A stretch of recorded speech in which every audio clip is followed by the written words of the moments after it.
पूरे समाज में आप हर क्षेत्र में महिलाएं जो है कंधे से कंधा मिलाकर चल रही हैं और कार्य को कर रही हैं। और इस तरह से आज लैंगिक असमानता की बात करें तो हमारे समाज में बहुत सी ऐसी कुरीतियाँ हैं जहाँ पर हम इससे वादा तो करते हैं कि बचें, लेकिन वादे को पूरा नहीं करते। आज भी बेटा अगर लोग चाहते हैं, कहते हैं कि बेटा होगा तो अच्छा है, जब बड़ा होगा तो उसके लिए बहुत सुंदर चाहिए, बोलते हैं। अब बताओ, अगर घर में गाँव समाज में हमारे बेटियां नहीं रहेंगी तो बहू कहाँ से आएगी? सही बात है। तो यह सोचने की बात है और इस पर विचार करने की बात है। और इसे बेटा बना पालो तो ये दुनिया छू लेगी, इतिहास छू लेगी। करो विश्वास बेटी पर, ये विश्वास छू लेगी। कभी जीवन में बेटी को नजरअंदाज मत करना, जरा सा पंख खोलोगे तो ये आसमान छू लेगी। आदरणीय प्रबंधक महोदय, प्रधानाचार्य जी, समस्त शिक्षक महोदय एवं हमारे सभी भाई बहनों, आज अंतर्राष्ट्रीय महिला दिवस के अवसर पर आप सभी को हार्दिक शुभकामनाएं। आज हम सरोजिनी नायडू के जीवन पर प्रकाश डालेंगे। सरोजिनी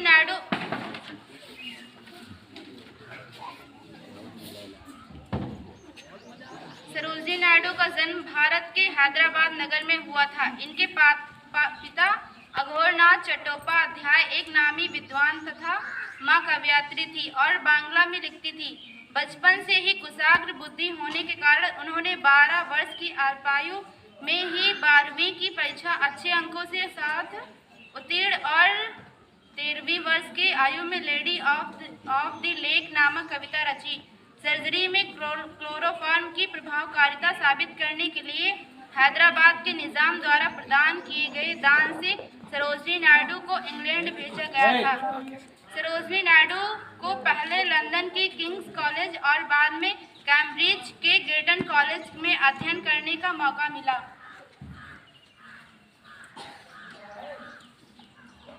भारत के स्वतंत्रता संग्राम में उनकी भूमिका। वे 1894 में उच्च शिक्षा प्राप्त करने के लिए इंग्लैंड गईं और पढ़ाई के साथ साथ कविताएं भी लिखती रहीं। गोल्डन थ्रेशोल्ड उनका पहला कविता संग्रह था। उनके दूसरे तथा तीसरे कविता संग्रह बर्ड ऑफ टाइम तथा ब्रोकन विंग ने उन्हें एक सुप्रसिद्ध कवयित्री बना दिया। 1898 में सरोजिनी नायडू डॉक्टर गोविंद राजुल नायडू की जीवन संगिनी बनी।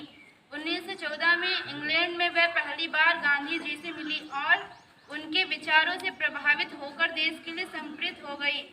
एक कुशल सेनापति की भांति उन्होंने अपनी प्रतिभा का परिचय हर क्षेत्र, सत्याग्रह हो या संगठन की बात में दिया। उन्होंने अनेक राष्ट्रीय आंदोलनों का नेतृत्व किया और जेल भी गई। संकटों से न घबराते हुए वे एक धीर वीरांगना की भांति गांव-गांव घूमकर ये देश प्रेम का अलख जगाती रही और देशवासियों को उनके कर्तव्य की याद दिलाती रही। उनके वक्तव्य जनता के हृदय को झकझोर देते थे और देश के लिए अपना सर्वस्व न्यौछावर करने के लिए प्रेरित कर देते थे। वे बहुभाषाविद थी और क्षेत्रानुसार अपने भाषण अंग्रेजी, हिंदी में देती थी। हमें उनके जीवन की से प्रेरणा लेनी चाहिए। जय हिंद, जय भारत। बहुत बहुत अच्छा भाई, बहुत धन्यवाद। इन्होंने जो है सरोजिनी नायडू के बारे में आपको विस्तार से उनका जीवन परिचय दिया। इसी क्रम में क्लास 7 से महविश बानो को बुलाया। आइए और जो उन्होंने लेख तैयार किया है उसको बुलाया।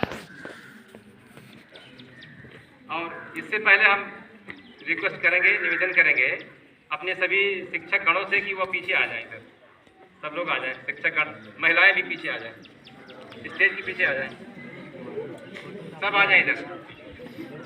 Good morning to all you.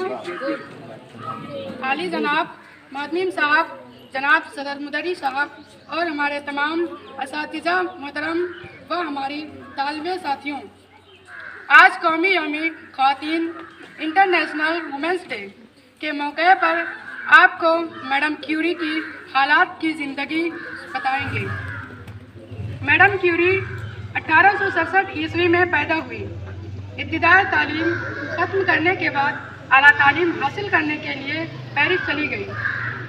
Paris university में उन्हें तजुर्बागाह की देखभाल के लिए मुकर्रर किया गया। क्यूरी को तहकीकात और साइंसी तजुर्बात करने का शौक़ तो इब्तिदाई उम्र ही से था। वह मेहनत से पढ़ती भी रही, यहाँ तक कि 1893 ईस्वी में उन्होंने तैबियात की आला डिग्री हासिल करने की और अगले ही साल 83 में एमए किया।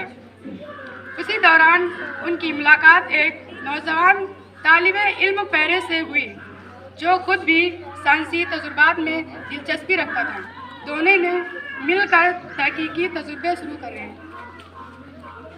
मादाम क्यूरी को जब मालूम हुआ कि यूरेनियम जो एक बहुत महंगी धातु है, उसमें अजीब व गरीब खासियतें पोशीदा हैं, तो उन्होंने पूरी तौर से वह खासियतें मालूम करने के लिए तहकीकात शुरू किए।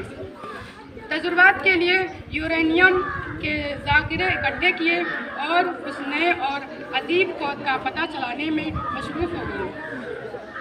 तजुर्बात के दौरान जब उन्होंने देखा कि उनके हाथों में बरकी पौध की ऐसी लहरें निकल रही हैं जिनसे पत्थर की अंदरूनी हिस्से भी दिखने में आ रहे हैं, तो उन्हें अपनी कामयाबी का यकीन हो गया।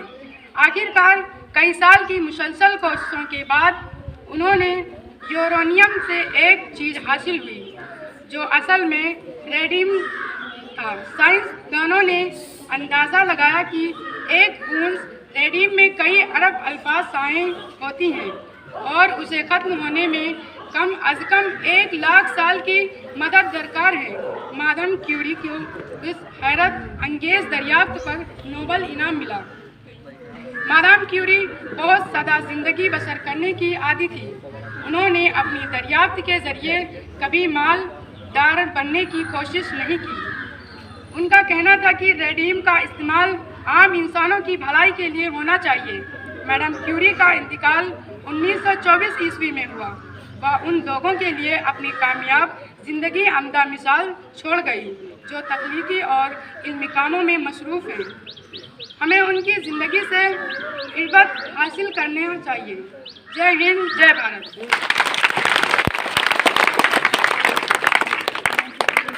बहुत अच्छा। इन्होंने देखिए यूरेनियम के बारे में भी जानकारी दी जो मैडम क्यूरी ने खोज किया था। ये साइंस का टॉपिक था आपका। अब इसी क्रम में हम बुलाएंगे क्लास 9 की एक तलबा है, स्टूडेंट्स मीनाक्षी, आए और अपनी बात कहें। अपना वजूद भुलाकर हर किरदार निभाती है। ये वो देवी है जो घर को स्वर्ग बनाती है, घर को स्वर्ग बनाती है। आदरणीय प्रबंधक सर, हमारे अध्यापक और मेरे प्यारे सभी भाई बहनों, आप सभी को मेरी तरफ से विश्व महिला दिवस की ढेर सारी शुभकामनाएं। महिला दिवस हर साल 8 मार्च को विश्व स्तर पर मनाया जाता है। यह दिन महिलाओं और पुरुषों के समानता लाने और महिलाओं को उनके अधिकारों के प्रति जागरूकता करने के उद्देश्य में मनाया जाता है। महान विश्व स्वामी विवेकानंद जी ने कहते हैं कि दुनिया के कल्याण के लिए कोई अवसर नहीं है जब तक कि महिला की स्थिति में सुधार न हो। पक्षी के लिए केवल एक पंख पर उड़ना असंभव नहीं है। महिलाओं की हम सभी के जीवन में महत्वपूर्ण भूमिका होती है। महिलाओं के महत्व शब्दों में वर्णित करना आसान नहीं है। महिला समाज का अभिन्न अंग है। हमारे देश में अनेक महिलाओं ने अपनी मेहनत और काबिलियत के दम पर सफलता के कई ऐसे मुकाम हासिल किए हैं जो हर किसी के लिए मिसाल है। रानी लक्ष्मीबाई, सरोजनी नायडू, सावित्रीबाई फुले, किरण बेदी, कल्पना चावला, सानिया मिर्जा आदि अनेक महान नारियां पुरुषों से कम नहीं है। आज देश की महिलाएं जागरूक हो चुकी हैं। उसने अपनी सोच को बदल दिया है। आज की महिलाएं पुरुषों के साथ कंधे से कंधा मिलाकर हर क्षेत्र में अपना महत्वपूर्ण योगदान दे रही हैं। कोमल है, कमजोर नहीं तू, शक्ति का नाम ही नारी है। जग को जीवन देने वाली मौत भी तुझसे हारी है, मौत भी तुझसे हारी है। जय हिंद, जय Bharat. And I wish you